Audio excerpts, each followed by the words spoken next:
Hey, everybody. How'd that eclipse treat you?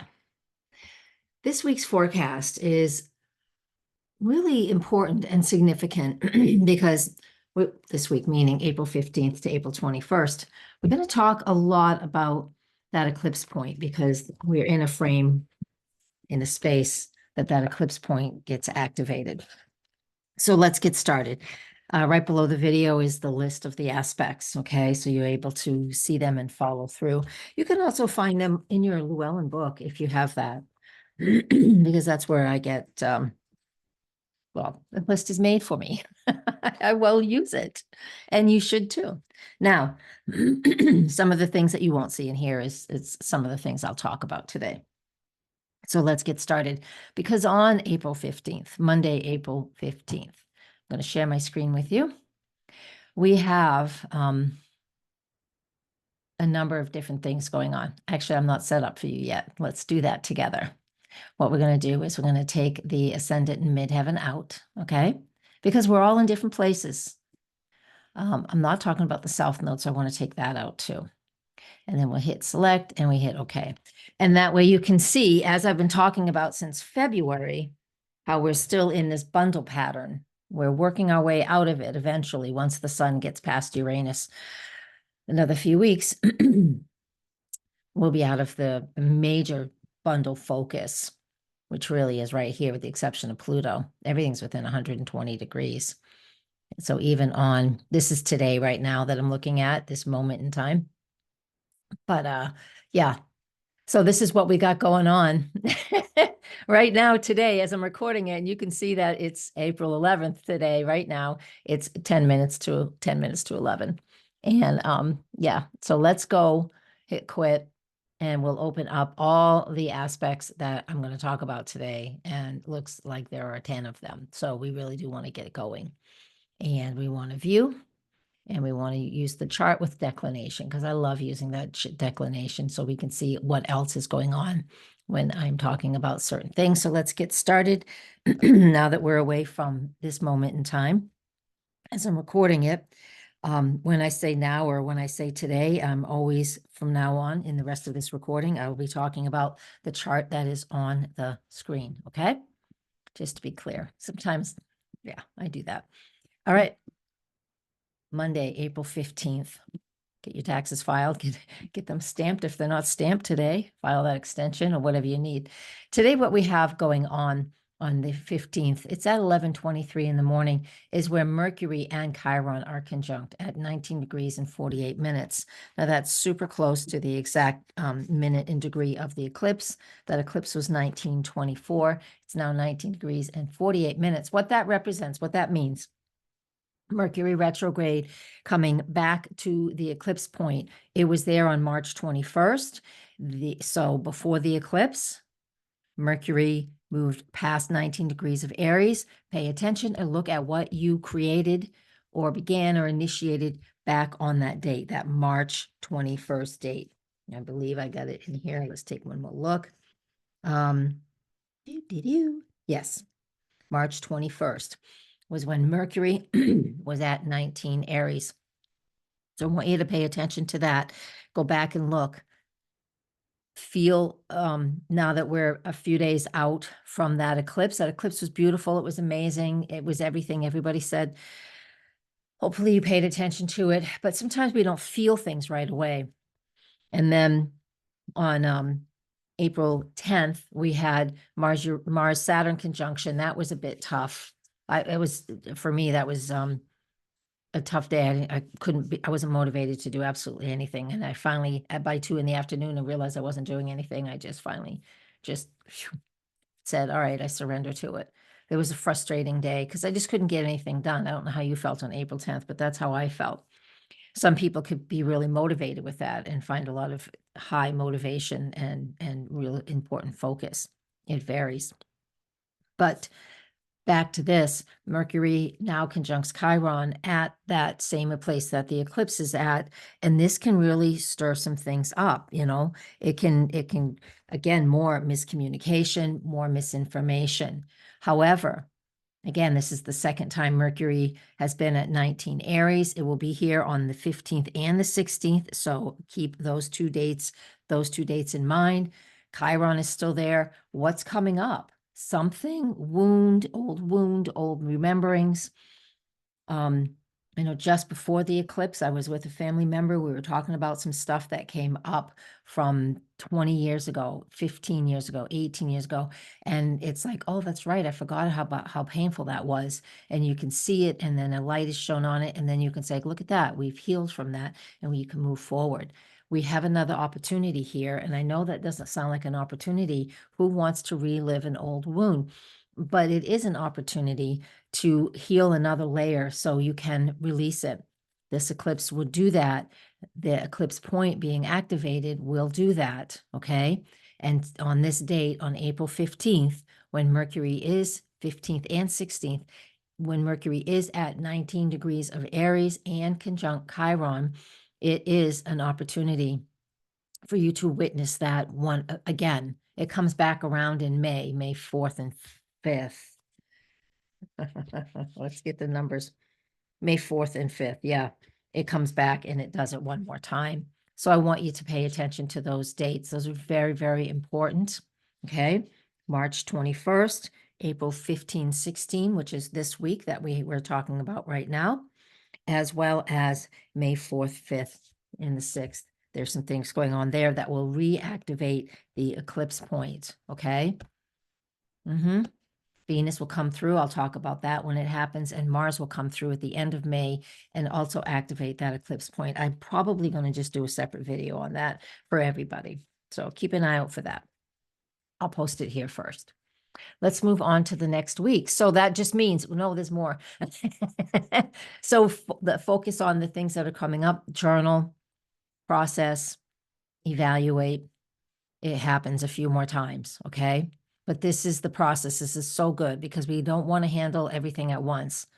You know, I'd rather things that come up, the wounds, Chiron and Aries, the wounds, the inner dialogue, the negative talk, or just old feelings, old triggers, old activation points because of people's words, Mercury retrograde in Aries. You have an opportunity to move beyond that now over these next few months because of that eclipse point being activated by Mercury 3 times. Venus will come through soon. And I don't know if it's part of this week's forecast or not. I can't remember. Yes, it is. It is. And yep, it is. And then Mars will come through the end of May. Let's move on. We're also in the first quarter moon, all right? So now on April 15th, 3:15 p.m. in the afternoon, Eastern time, the sun and the moon are square. That's the waxing square. First square, that means it's been 1 week since the new moon solar eclipse. 1 week, all right? So at that first quarter moon, what we want to do is, it's in Cancer. The moon's out of bounds when it's in Cancer these days. Gemini, Cancer, and Leo, it's out of bounds. That means we're feeling really emotional about this. Cardinal square means, what action do I need to take? What action do I need to take? This is what we're looking at. So when it comes to that square is when it comes to the first square, when it comes to challenges and insight, all of this is, really to move our emotions forward into a more evolved way of processing our emotions. Okay. Sun in Aries fire sign. What action do I need to take? Moon in Cancer, around home, family, that type of insight. Really important for us to process that and pay attention to that. Okay. 9 months ago was, let's go look, because I didn't do that. Let's go look at because lunar gestation cycle. Yes. The one in progress. Make sure I have everything marked appropriately. And that was July 17th. 2023 here. I'll pull that chart. July 17th, 2023, the moon was at 24 degrees of Cancer, which is where it's really close to that in this first quarter. So go back and 9 months ago, look at what you were manifesting, what was happening in your family life, in your emotional life. in your state of security, caring and nurturing. That was July 17th, 2023. And 9 months pass, and we're at that first quarter moon when the moon is at the same degree, similar degree, very close to where it was when it was new. That's the lunar gestation cycle. Every new moon, full moon, first quarter, last quarter is related to something. So that's the longer picture. Next we have, and it goes on to the 19th. I've now decided to write these things out on my computer as opposed to here. Let's go to the 19th because the 16th is part of Mercury at 19 Aries. The 17th and the 18th, there are no planetary aspects. We do have the daily stuff. You can find that free, really, really super short, superficial content on YouTube, the YouTube Shorts. I do that for advertising because that's the only way I need to promote this. This is my living. You guys know that. The next planetary aspect is on the 19th, and it is Mercury in Aries. It's retrograde. Mercury's retrograde still. See, here it is. Conjuncts Venus in Aries. So Mercury is retrograde. This in Aries can be heated, high emotions, heated conversations, right?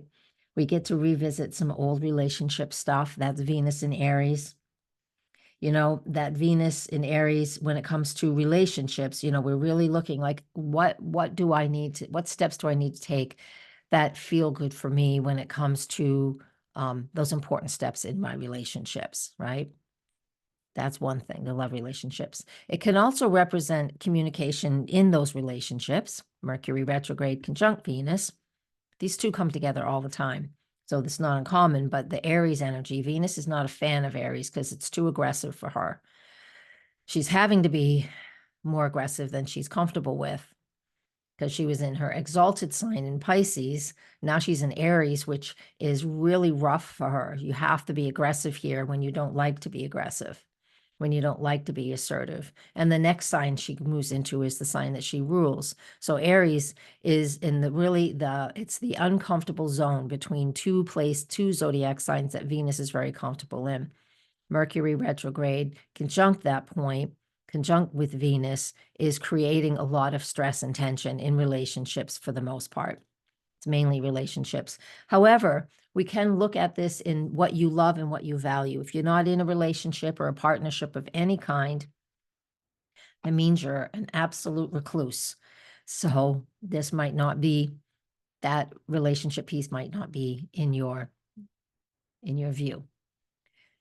I'm not just talking about somebody's spouse, okay, or boyfriend, girlfriend, whatever. I'm not just talking about that. Those are on the table, but I'm also talking about important relationships that you have, whether it's friends, whatever, coworker, boss, I don't care.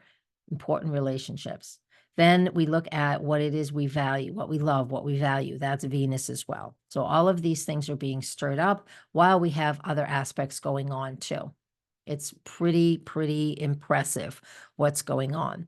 Next, we have 1, 2, 3, 4 things going on today. So all of this comes together. All of this is happening on the same day. So we have to, it's just like making a soup and adding a lot of different things to it. Sun moves into Taurus. So if we go back to this Venus-Mercury conjunction, look at that. The sun is at 29 Aries. That creates a lot of intensity. This is at 5 a.m. Eastern time. So that creates a lot of intensity. The sun enters Taurus at 10 a.m. Eastern time. There it is. So now Venus rules Taurus. So now Venus is still there with Mercury, feeling the intensity. She's coming closer and closer to Chiron. Oh, the wounds that can come to the surface, just like I talked about for when Mercury is connecting to that eclipse point. There's so much going on here. Do your work. It's so important that we address the things that we're afraid of, right? The things that are stirring us up and not feeling great. So important that we process that and work through that. Sun in Taurus helps us to feel a little more solid and grounded. I like it, but we still have a lot of unexpected occurrences and events happening. So what's next? on April 19th. Still, Friday, April 19th is a busy day.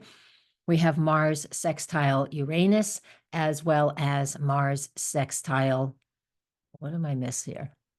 All right, let's see. I think I got a few extra charts up here. Mercury conjunct Venus, Sun ingress to Taurus, Mars sextile Uranus. Oh, I got that up twice.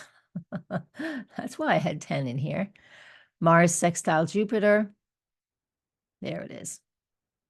Okay, I just put up a couple things by accident. All right, here's Mars sextile Jupiter. That's first. That's at 11:28 a.m.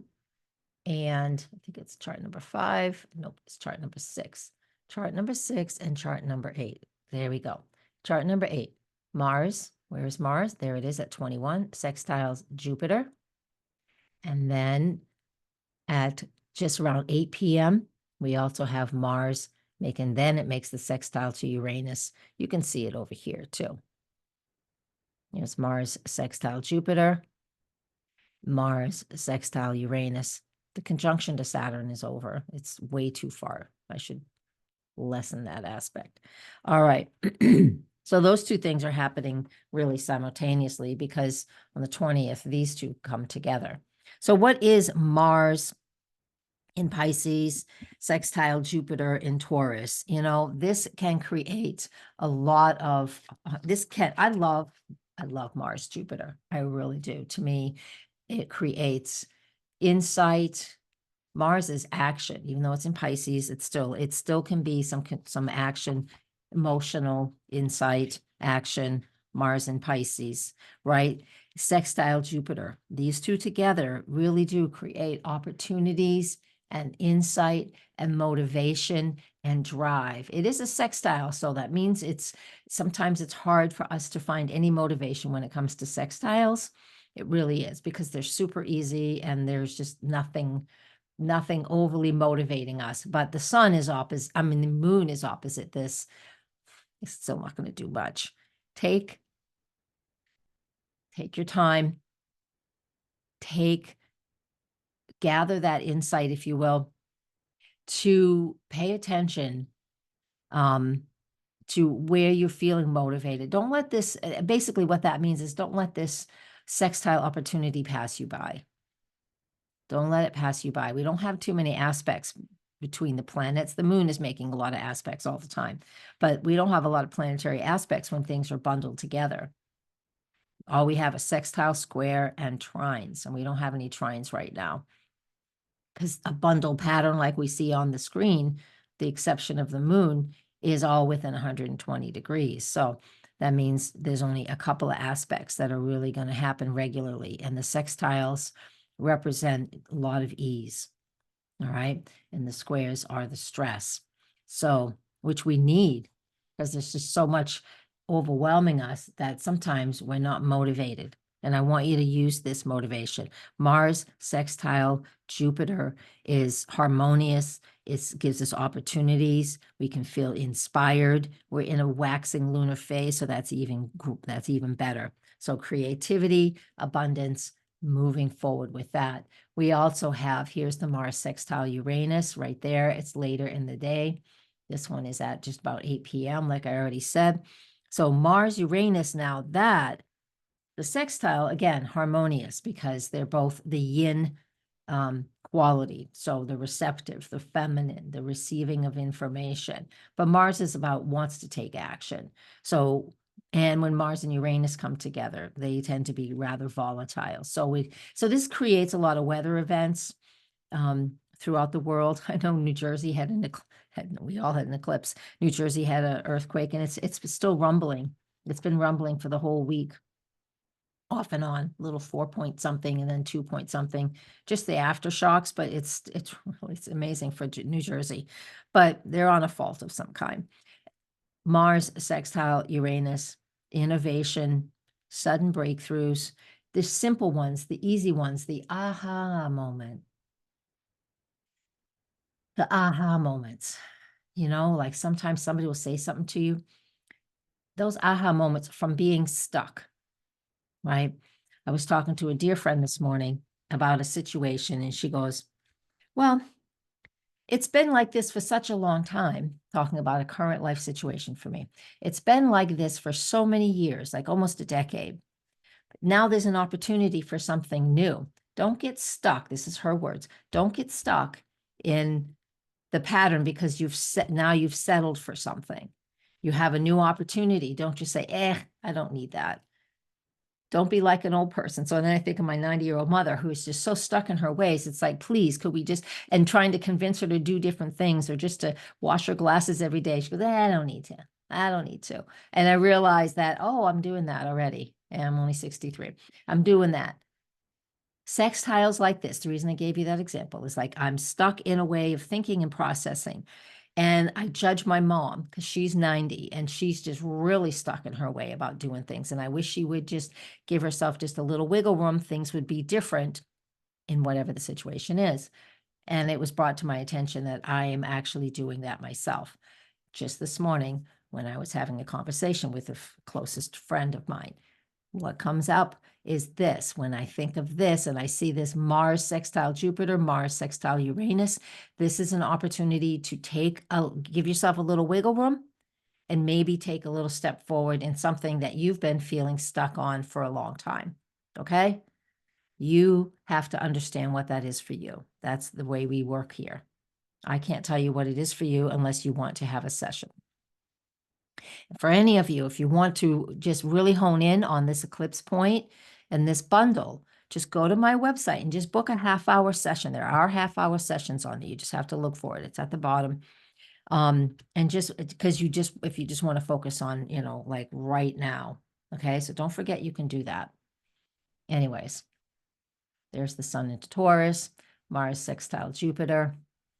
Now, we're moving on to April 20th. This is big. We have a few things on April 20th. We have Jupiter conjunct Uranus. And did I make that? I didn't. We have Jupiter conjunct Uranus. I'm going to talk about that in a minute. But we also have Venus. That's the same day that Venus is also at 19 Aries. So that happens on the same day. I'm going to write this in here. I didn't have this when I first wrote this monthly forecast for tier 4. I wasn't paying attention to where the planets were because this is big. Uranus, Jupiter conjunction. There's a lot of videos out there. I haven't done my own because things sometimes just get inundated and then I don't. But so sorry about that. I want you to this is big. This is important. We're already feeling it. We've been feeling it for weeks. It creates a lot of expansion and gives us this opportunity for us for growth and for abundance. Jupiter is that very optimistic feel. Uranus is that very revolutionary, if you will, and evolutionary energy. So this can prompt a lot of sudden breakthroughs, innovation, and really feeling movement from constraints. This is important for us to pay attention to. Where is it in your chart? What change do you need to make? Find where 21 degrees and 49 minutes of Taurus is in your astrology. It's my first house, so I don't know, my appearance, something facing the world, how the world sees me is going to change. I guess, I don't know. I do know. I mean, that's what it looks like, it's like that shift, that change. And so, because Taurus is the sign of things that are solid and the solid structure, the sun is in there, resources, stability, the material world. But this conjunction with Jupiter and Uranus, it brings those unexpected opportunities for growth, for prosperity, and in any category that is ruled by Taurus, which is what?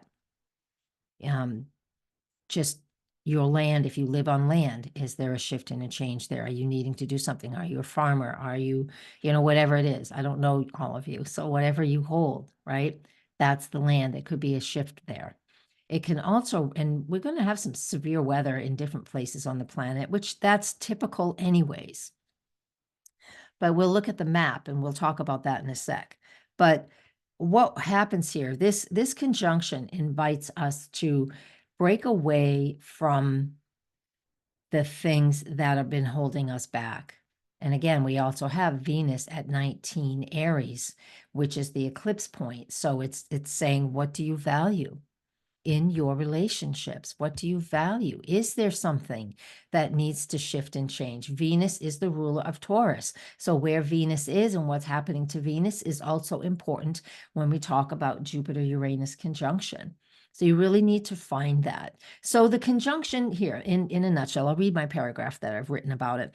The conjunction invites us to open ourselves to the possibilities of the future, that's Uranus, to embrace innovation, that's Uranus, to trust the wisdom of the calculated risks that you've taken, that's the Taurus. It encourages us to cultivate resilience, Taurus, flexibility, which is Uranus, and the willingness to adapt to the landscape around us, Taurus, earth, ground, all right? These guys coming together gives us wonderful inspiration, wonderful potential. Just journal, be open. Don't stay stuck. Be open to what feels new. That is just the most important factor of what's going on with this. And it's coming through now. It's coming through now. And that's 21 degrees and 49 minutes. 21 degrees of Taurus and 49 minutes. And then, we're going to want to see when the moon comes back around again to connect to that point. And we're going to want to see where it is in the world. So let me tidy this up. We got two more, and then we'll go look at the map, or I can just go look at the map now. Jupiter conjunct Uranus. Just do one day at a time. Oops. I hit it twice. I didn't need to. So now it's coming up twice. Let's close one of those. Close. There we are. Oh, I know what I need to do. We're going to talk about this because I want to take all the extra stuff out. So we'll go do that in a minute. Let's come back to this right now. I'll do the map in just a minute, okay? Because I want to take everything out except what I want to look at, because it makes it easier to see on the astrocartography. All right, on the Sunday, the 21st, we have the Sun square Pluto. Bang, right there. Sun square Pluto, fixed square. Yeah, that's a toughie. What's the midpoint of that? Let's go and find the midpoint there, because I think that's something I'm being led to look at. What's the midpoint of the Sun-Pluto square? Let's find it. 17 degrees of Pisces. And Saturn is there. So this is really significant. Saturn's at almost 16. So it's within 1 degree of being exactly at the middle point. So if you have anything at 17 Pisces, that's going to act, the Sun and Pluto are going to activate that. But in and of themselves, on the 21st, with the Sun in Taurus squaring Pluto in Aquarius, power struggles. But I'm feeling with that Uranus-Jupiter conjunction, you have an opportunity not to feel the struggle of this Sun-Pluto square. Not to feel the struggle of the Sun-Pluto square, because you've been open to shifts and open to changes. Those are the important things that we need to look at. Now, we also have Venus, and that's the day as well, like just before 8 in the morning. That's also the day that Venus conjuncts Chiron. It is at 20, but still only a half a degree away from that eclipse point. And that's really important too, where you have that opportunity again for that deep healing, that deep acceptance, and another layer of working on yourself. So quite a lot here. I know, right? Hard to summarize this, but I'll try and put it, you know what, I'll write it out. I'll try and put a little paragraph summary in the context box below for you guys, along with all the aspects. But just to summarize in my head, overall, we've gone from the Sun in Aries, an Aries eclipse points being activated by Mercury retrograde in Aries, which it still is. A lot of planets coming through and connecting to that Aries eclipse point, meaning working on the self. bringing another layer to the surface so you can feel and be more healed and more complete to move forward. This square that ends the week between the Sun and Pluto is pretty significant because we can feel a lot of stress with that. But the Uranus-Jupiter conjunction that we're feeling all week, and that peaks here on the 20th, and this is late at night, 10:27 p.m.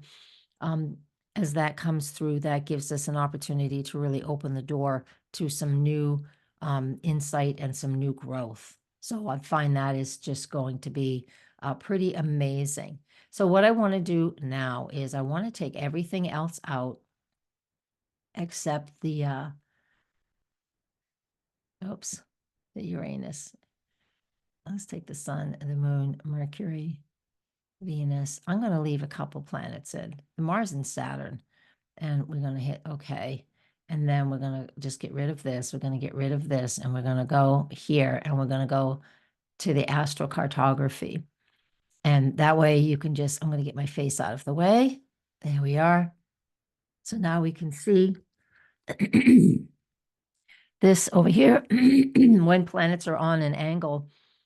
So somewhere in the world, the Uranus and Jupiter conjunction will be on the ascendant and descendant and midheaven and the IC. So here's where, and I did Mars and Saturn. We want to see where they come together, where any of these lines cross. And so the Mars-Saturn goes through there, which that's fine. I want to see Uranus. Okay, the Uranus, that's right. I've seen this before. Let me grab this. I want to highlight the United States. Yeah, that's right. I remember this now. I've done this before.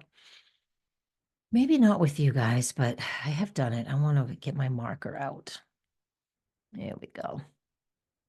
Now, you can see here is the Jupiter-Uranus when they're on the descendant at the exact conjunction, and they move through this part of the world of the United States. Now, if you were to remember, where was that eclipse we just had? Let me get a different color. Where was that eclipse we just had? It was approximately here. Okay, I'm sorry, it's blue. I should have picked a different color.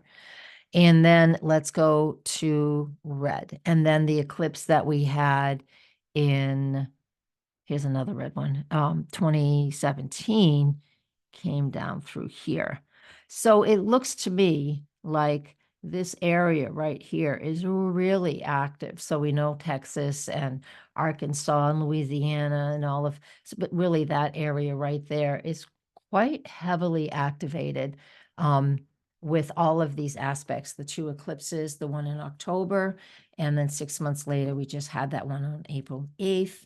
And now we have the Uranus-Jupiter on the descendant, which crosses right there. And that is through the United States. It, where it crosses in other places on the world is important too, but I just focus on us right now because that's where I'm at.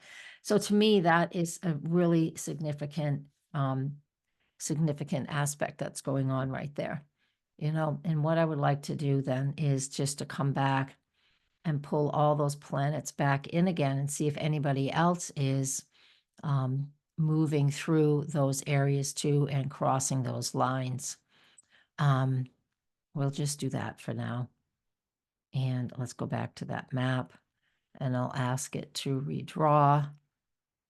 All right, it's not going to bring those in, so let's close it and go back to here and do it this way. Do it one more time. So it brings those lines back in. Yeah, nothing else crosses it. So that's good to see. I wasn't sure if there's anything else that was crossing those lines, but that's so sore right there. Let me tell you, that whole area that I have highlighted, that's, the Texas and Oklahoma and just all of it is just, it's just amazing how it is just activated through all of these transits. Yeah, it's quite significant.